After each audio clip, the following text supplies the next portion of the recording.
I can't believe this is made by like 7 people. This game was a pleasant surprise. It's not a very long game. I think it took us about a week's time dedicated to finish this game. I gotta say, these bosses were really cool, man. Some of the bosses were posing challenge, except for the only one, that worm guy that we saw across in that basement level, that underground lab level, that basement. That was the only stupid boss that I've ever come across. The rest of the bosses were pretty fair, good challenges, man. And I loved the entire game. This game does remind me of the game called Mortal Shell we played the other day, but by far this game is like 500% better than that game. But that game was on its own level, but this one, I think the people who have made this game, they've done a very good job. It is a very short game. There are several things that are missing in this game. For example, voiceovers. There are several dialogues that these bosses are saying, which are coming as a text form, like under the screen right there.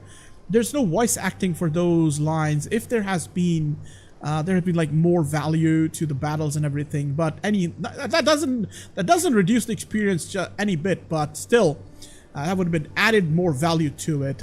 But I'm pretty sure that it must be a budget constraint, because voice acting has to be cost like a lot to have or something. I don't know.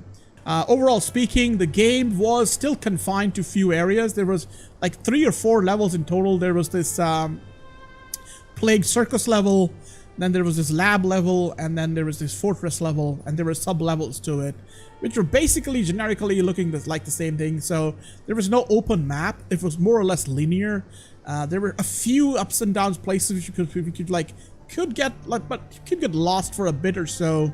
But overall speaking, the game was like more or less point A to point B, nothing much to that. So the bosses, very well designed. The mobs, very well designed. I like them. The concept of claw, the green damage bar, white damage bar, energy bar, the wounds feature is something new that's come up. I really liked it. I enjoyed Sekiro parrying. I loved parrying in this game.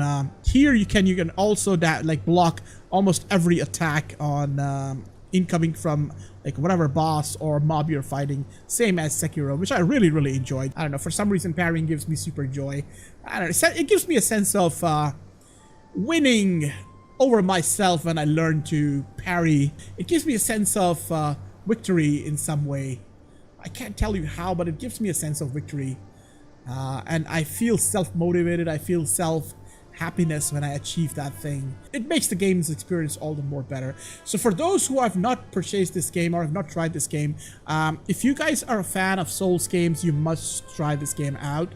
If you guys want to start out for Souls games, this is not a game for you to start with. I would still recommend that you start with something like an Elden Ring. Elden Ring is by far a very new Souls player friendly game.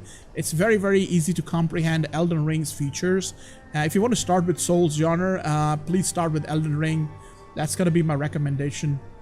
And then slowly transition to other Souls games, because other Souls games can be really punishing at times, and they can really break your spirit. But Elden Ring in some form, I believe, is a little forgiving in some aspects about it. The game does introduce a feather mechanic. You know, this feather mechanic, it throws a feather. I have not been able to use the feather mechanic. I'm pretty sure, if at all, I am going to start this game again, and I might want to learn the feather mechanic. But it's a very special use case scenario to use the feather mechanic. I've seen people on Twitch or YouTube using and upgrading and going down the feather line of upgrades, and I think they might have found a use for it. But for me, feather usage has been a tough cake from the very beginning. So well, based on those lines, I really enjoyed this game. I never do reviews or anything like these games, but it's a beautiful game, but does lack in some parts, which I'm pretty sure it's just a budgetary concern. Had this team had more budgets, they would have definitely nailed that as well. So if you're a Souls guy, please try out this game. You're not gonna be disappointed, and it will also support the team back there. And thank you everybody for being around. I'll see you guys tomorrow, and probably change up of dresses in order, more ninja oriented dress maybe. All right, bye and have a great day.